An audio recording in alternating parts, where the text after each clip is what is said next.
afternoon, ladies and gentlemen. This is the National Intel Report. I'm your host, John Statmiller, on this Tuesday, 31 March 09, folks. Bob Chapman and Robbie Noel will be joining me here in a minute. Well. The incestuous group of people that they are. Steve Lenman, that's on this network, did a story the other day of, how the Ponzi scheme financial stuff is really shaping out. Sheer flim-flam. And here's what we know so far. $400 billion in taking over Fannie and Freddie. A mere $42 billion for the auto giants. By the way, Obama had the CEO replaced. Yeah, that's going to make General Motors succeed. Approaching, since 2000, the CEO of General Motors saw the stock reduced 75%. Approaching $200 billion for AIG, with more coming on request. $350 billion to Citigroup. Isn't that where Hanky Panky was? $632 million was his stake in Citigroup. Tens of billions to other banks, including $87 billion to J.P. Morgan Chase. Of course, for the Lehman Brothers trade. Yeah, we just had to get rid of those boys. $700 billion for TARP 1. Over $200 billion in counting for the term asset-backed security loan facility. And the government to extend government-guaranteed loans for investors to buy certain AAA-rated asset-backed securities. There is no such thing. No AAA-rated anything out there. $787 billion stimulus under the American Recovery and Relief Act. $300 billion under the Homeowners Affordability and Stability Plan, HASP, as they call it. $50 billion backing for the short-term corporate IOUs held by the money market funds from the Exchange Stabilization Fund, or the ESF. Now, this was established by the provision of the 34 Gold Reserve Act for foreign exchange intervention to stabilize the value of the dollar. $500 billion for various credit market rescues. $620 billion for industrial nations, their currency swaps. $120 billion for emerging economies, the currency swaps. George Soros had something to say about that. He's all for it. $1.25 trillion for Fannie and Freddie mortgage-backed securities. $200 billion for Fannie, Freddie, and Federal Home Loan Bank bonds. Way more than announced. $300 billion for long-term treasuries, mostly with the 7 to 10-year maturities, as I said before, maturing in, I think, 2016 and 2019. The Fed's been buying billions of them since last year. They're buying their own debt. How do you do that? Fed expanded overnight lending to $2.4 trillion, and that's free money at zero interest, by the way. See, they won't charge each other interest, but they'll sure rack us up. Reported $750 billion for banks for the fiscal year 2010 budget. That's yet to be voted on and appropriated, but you bet it will be. A proposed $470 billion increase for the FDIC to borrow from the Treasury. And, we're going to protect your money in your bank. Yeah, and you're going to be paying it. Much consternation going on.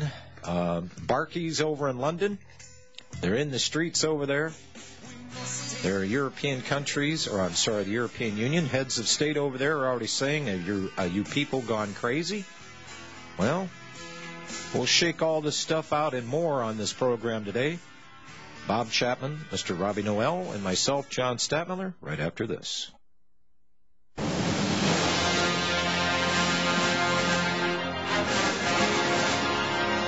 Get ready for Real Talk Radio.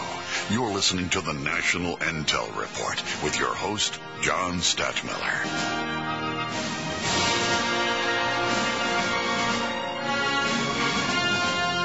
All right, folks. If it's Tuesday, you found the right place.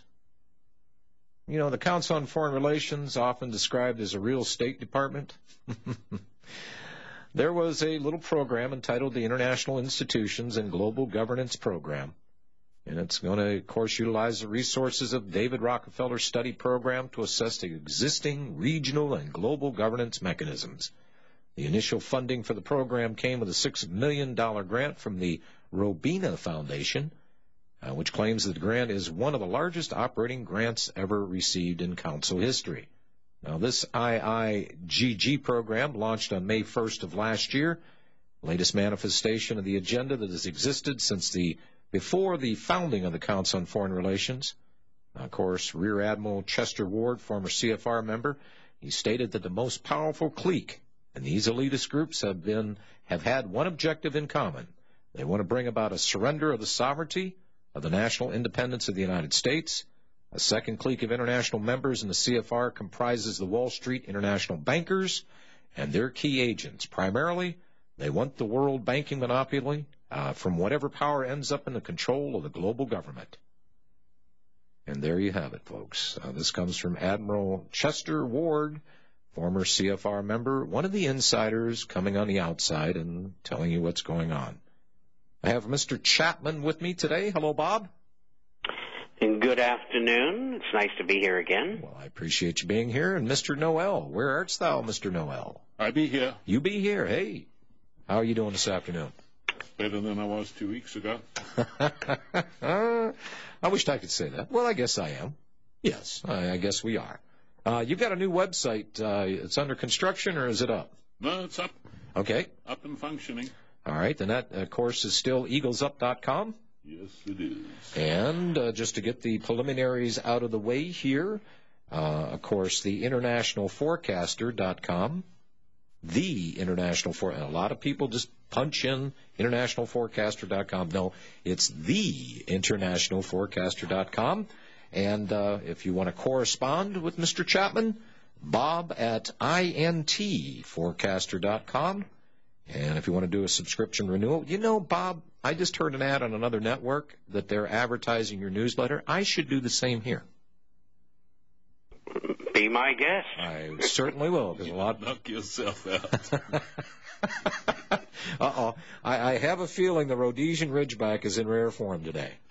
Well, he's steric, mushy static. Mushy static. Guys. Do you remember that, Rob? Yes, I'm strong.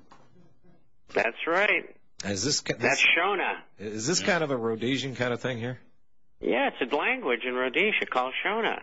You know, the other day somebody had asked me, you know, what's the language in Somalia? It's Somali, which I have no idea what that means. And I guess that makes it hard to communicate with the pirates, rather why they're out there hijacking people. What a world we live in here. Hey, guys, don't worry. Barkey's over in England preparing for the G20 on Thursday. And I see George Soros coming out here asking for a world currency. I see that Russia is basically doing the same thing. I guess, Bob, what they're up to is they want something to replace, well, it was called the U.S. dollar, the Federal Reserve note. But what currency are we talking about here? One to be issued by the IMF / Bank of International Settlements, World Bank, that whole consortium. What's the deal? Do we want a world currency here? Is that what they're saying?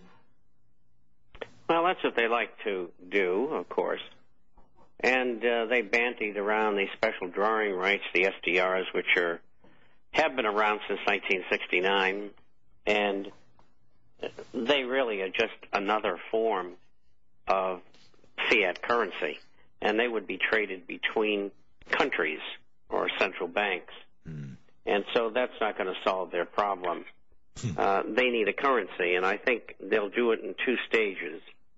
The first one will be 10 major currencies together will form a unit, and it'll be updated all day, every day as to the value of that, just like the USDX is.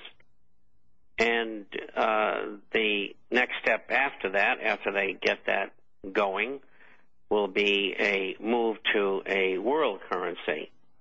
And I get in the back of my mind, I just know they're going to somehow hook it up with gold. And, of course, they'll have to set a new value on gold.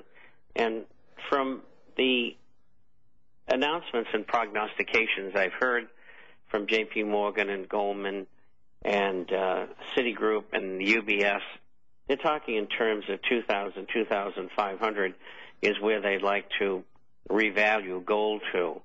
and of course the real value is probably around 7,000. And so that's where this is all headed. What time frame are we talking about here for the revaluing of whatever currency they come up with? Well, I think it's 2 to 3 years on the first step, Mm-hmm.